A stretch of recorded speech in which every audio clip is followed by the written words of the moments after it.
In the middle of World War II, while entire armies trembled before Hitler, the boldest resistance against the Nazi regime did not come from a general or a spy. It came from a 21-year-old student. I'm talking about Sophie Scholl, a young woman who, at the height of Nazi power, walked through her university's halls carrying a suitcase full of banned leaflets, knowing exactly what would happen if she were discovered. Even so, she kept going. She threw hundreds of leaflets from the top of a staircase, scattering anti-Hitler messages through the air right under the regime's nose.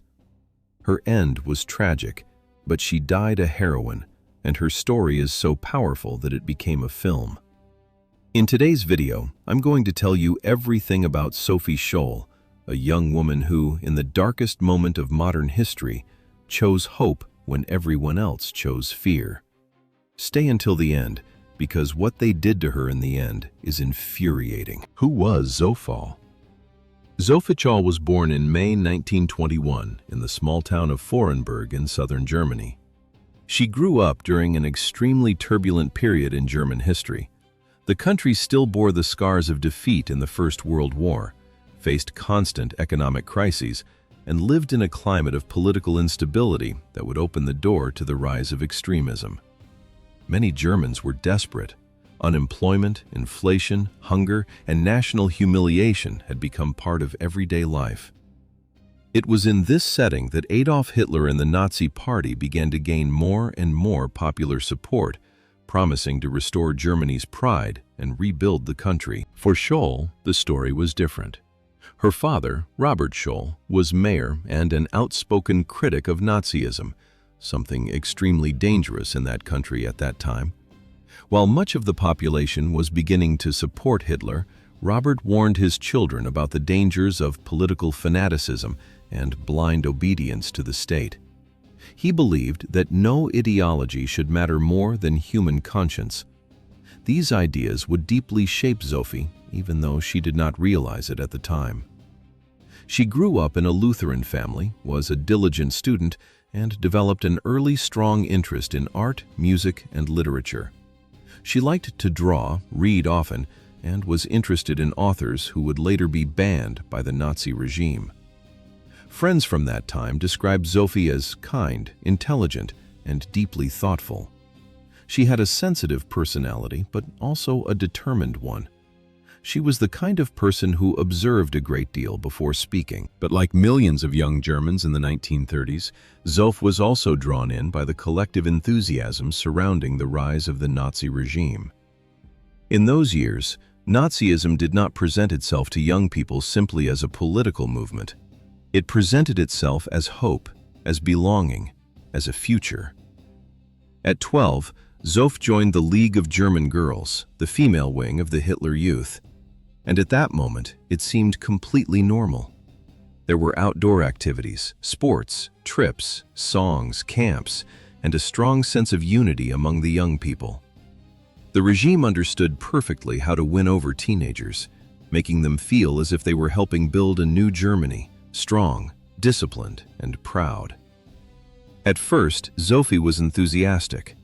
Her brother Hansa was also part of the movement and even came to be seen as a possible future leader within the organization.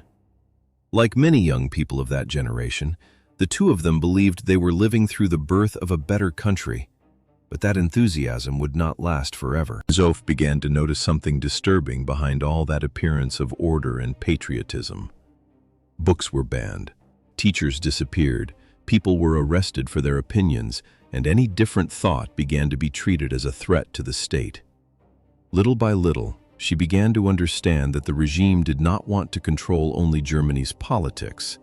It also wanted to control the way people thought, spoke, and even dreamed. And it was at that moment that something began to change inside her. The rise of Hitler. Germany in the 1930s and 40s was not a free country. It was a country dominated by fear. After Adolf Hitler came to power in 1933, the Nazi regime began turning Germany into a totalitarian state. And that transformation happened quickly. Little by little, freedoms disappeared, political parties were banned, Independent newspapers were shut down, and books considered dangerous were burned in public squares before crowds. Teachers lost their jobs, artists were censored, and anyone considered a threat to the regime began to disappear. Opposing Nazism was no longer just a political opinion. It became a threat to one's very survival. The Gestapo, the regime's secret police, spread fear throughout Germany. People were arrested without warning, often in the middle of the night. In some cases, entire families vanished without leaving a trace. Neighbors denounced neighbors, colleagues denounced colleagues. Even children were encouraged to denounce their own parents if they heard criticism of the government at home. The regime wanted to control everything. The press was tightly controlled, universities were watched, churches were pressured, and conversations were monitored. And little by little, fear spread through everyday life almost invisibly. People learned to choose their words carefully, learned to look around before speaking, learned to mistrust one another. In Nazi Germany, even silence had become a form of survival. Anyone who thought differently had basically three options: keep quiet, flee, or resist, and risk absolutely everything. And resisting did not just mean risking arrest, it meant risking one's job, one's family, one's freedom, and often one's own life. That is why most chose silence, not necessarily because they supported Hitler, but because fear could paralyze even people who, deep down, knew that something was wrong. That was exactly how totalitarian regimes survived, by making fear seem stronger than conscience. But Sophie Scholl chose something different. The path taken by Sophie. At 16, Sophie Scholl was arrested for the first time. At that moment, she was still very young, but she was already beginning to see the contradictions of the regime she had once admired. The image of a strong, united, patriotic Germany was starting to give way to something much darker. Her brother Hans had been discovered taking part in a youth movement opposed to the Hitler Youth, groups formed by young people who rejected the absolute control Nazism tried to exert over the lives and thoughts of the new generation of Germans. These groups emerged as small forms of resistance amid the regime's growing repression.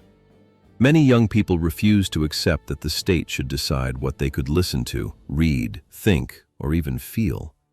Some gathered in secret to listen to forbidden music, others read authors censored by the government, and in some cases they even went so far as to confront members of Nazi organizations physically. For the regime, any sign of independence was already considered dangerous. When the police arrived at the Scholl family home, Sophie and the other siblings were also detained. The raid on the house made it clear that no one was truly safe, not even ordinary families. For Zoff, the arrest lasted only a few hours, but Hans remained imprisoned for 3 weeks, being interrogated by the Nazi authorities. Even without serving a long sentence, that experience left deep marks on her. For the first time, the regime's repression had broken through the newspapers, the radio, and the political speeches. It had entered directly into the Shaw family's home. Fear was no longer something distant, persecution was no longer just a piece of news, and Nazism no longer seemed like just an authoritarian government. That changed Zoff. From then on, indifference was no longer an option for her. In 1940, Zoff finished high school and began working as a kindergarten teacher, partly in an attempt to avoid the compulsory national labor service imposed by the Nazi regime. In Hitler's Germany, young people were constantly steered towards serving the state. The government wanted to control not only politics, but also education, work, and even the way people thought. The idea was simple. The individual was supposed to exist only to serve Nazi Germany. But Zoff was beginning to distance herself more and more from that view. Sometime later, she enrolled at the University of Munich to study philosophy and biology. Hans was studying medicine. And it was in that university setting that her view of the world changed forever. Despite intense Nazi surveillance, universities were still one of the few places where some intellectual debate could survive. Many professors had already been expelled or silenced, but small discussion circles continued quietly. In Munich, Sophie came into contact with writers, artists, professors, and thinkers who criticized the regime in conversations that were almost always whispered, out of sight of the Gestapo. She began to read more and more, question more and more, and realized that the Nazi regime survived not only through violence, but also through the silence of ordinary people. Christian authors, philosophers, and accounts of the crimes committed by Germany during the war began to affect her deeply. Little by little, her rejection of Nazism became impossible to hide, even from herself. And it was also in Munich that Sophie found the group that would change her life and bring it to an end. The White Rose. What was the White Rose? The White Rose was a small group of university students who decided to do what almost no one in Nazi Germany still had the courage to do: to speak the truth out loud, not with weapons, not with violence, but with words. While millions of people remained silent out of fear or pretended not to see what was happening around them, those young people believed there was still a moral responsibility to resist, even knowing that it could cost them their lives. The group was made up mainly of students from the University of Munich. Among them were Hans Scholl, Alexander Schmorell, Christoph Probst, Willy Graf, and Professor Kurt Huber, ordinary young people, many of them religious, passionate readers of philosophy, literature, and history. But there was something that united them above all: the conviction that staying silent in the face of Nazism was also a form of complicity. They produced pamphlets in secret, philosophical texts, moral reflections, biblical quotations, and direct criticism of Hitler's regime. They wrote at night, printed them in hiding, and then distributed the material across Munich and other German cities. They left the pamphlets in telephone booths, mailed them to doctors, teachers, and intellectuals, left them on university benches, and scattered them through the corridors of academic buildings. Everything had to be done with extreme care. If they were discovered by the Gestapo, the charge would be clear: treason. And in Nazi Germany, treason almost always meant death.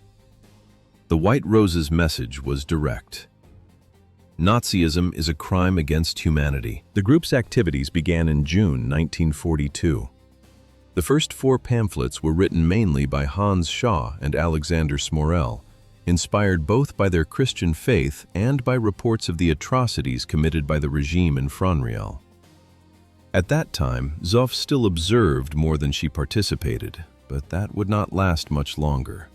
She wanted to do more, wanted to write, wanted to print, wanted to distribute the pamphlets herself, and she knew that, because she was a woman, she usually aroused less suspicion from the Gestapo than the men in the group. That allowed her to transport materials and move about with less attention from the authorities. So Zoff made her decision. She joined the White Rose. Before we go on, if you've made it this far, you're probably the kind of person who truly values real history. Am I right? So if you're not subscribed to the channel yet, click below now. Every subscription helps the channel keep producing content like this.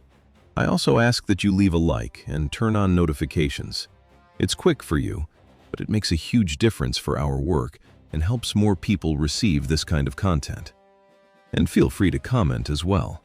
You can suggest topics, talk about today's video, or simply write, "I want more stories." And now let's go back to that February of 1943, the beginning of the end. It was February 18th, 1943. The war was already beginning to turn against Germany. A few days earlier, the Nazi army had suffered a devastating defeat at Stalingrad, and the regime's sense of invincibility was slowly starting to collapse. That morning, Sophie and Hans Scholl arrived at Ludwig Maximilian University in Munich, carrying a suitcase full of White Rose leaflets. It was the group's 6th leaflet, the boldest yet.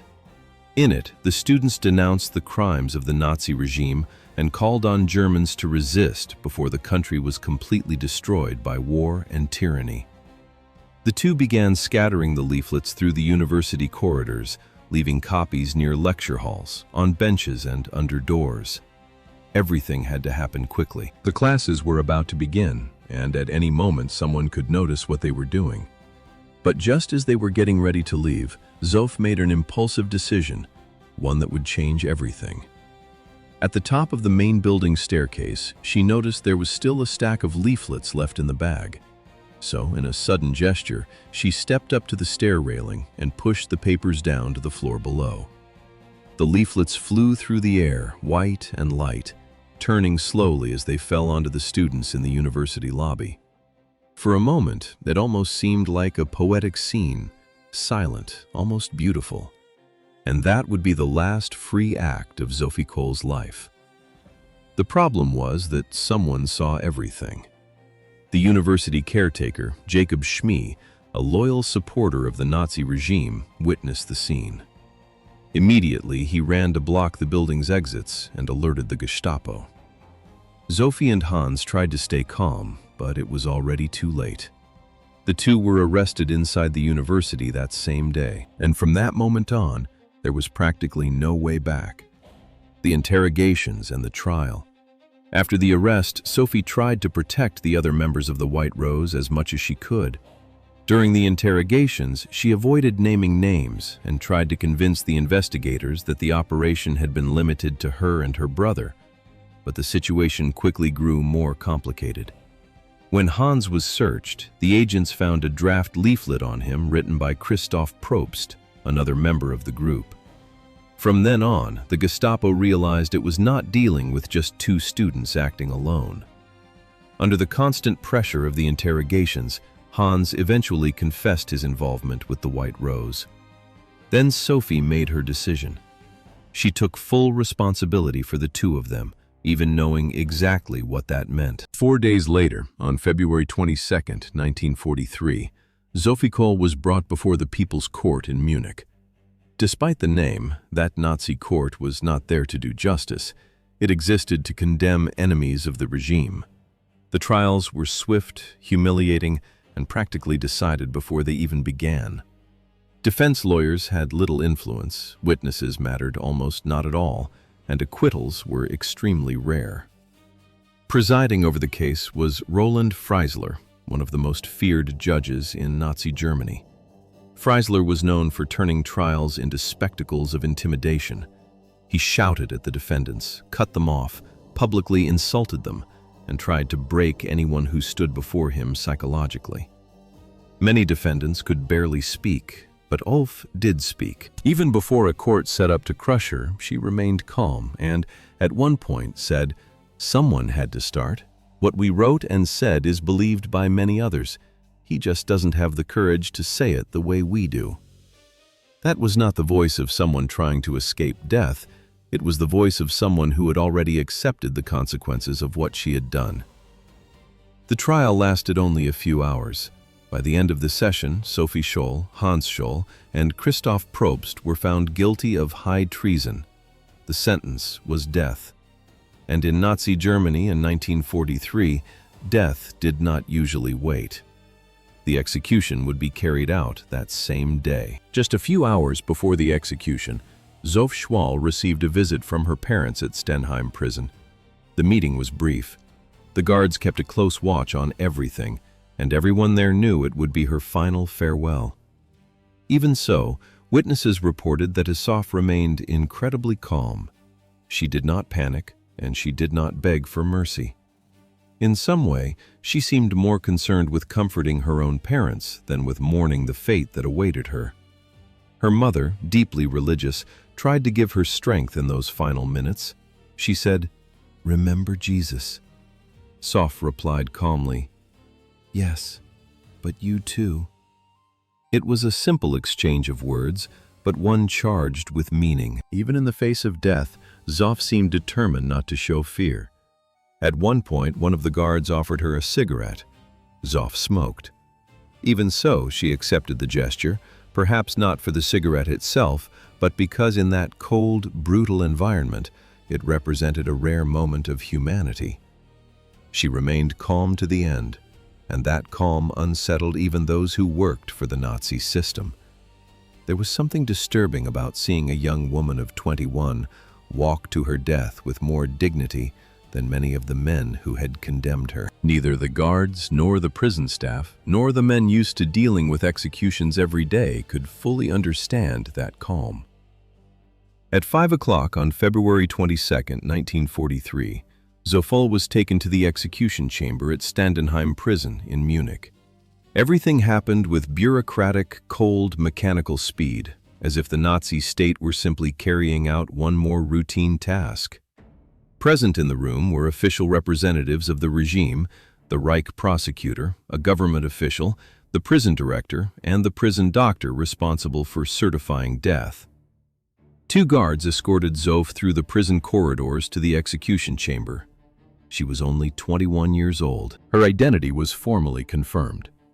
Shortly after that, she was handed over to the executioner, Johann Harthardt. Harthardt was not an inexperienced man. Quite the opposite. He had executed hundreds of people during the Nazi regime and knew every detail of that brutal procedure. But that execution would be different from the others. Sophie was placed in front of the guillotine. Her hands were bound. Her body was fixed to the wooden board, which was then slid beneath the blade. Even at that final moment, witnesses said she remained calm. No screaming, no plea for mercy, no despair. Then Johann Harthardt activated the mechanism. The blade fell, and within seconds, it was all over. Prison records state that only 6 seconds passed between the moment Sophie was placed in the guillotine and her death. 48 seconds after leaving her cell, she had already been officially declared dead. That was how the Nazi regime eliminated its enemies, with speed, silence, and calculated efficiency. But even men accustomed to death came away from that execution indifferent. Years later, Johann Harthardt, responsible for hundreds of executions, would say that he had never seen anyone face death with as much courage as Sophie. Sophie was only 21 years old. She did not command armies. She did not hold positions of power. She did not lead an armed revolution. She had no soldiers, no political influence, no protection, only words. And the conviction that remaining silent in the face of injustice was also a way of taking part in it.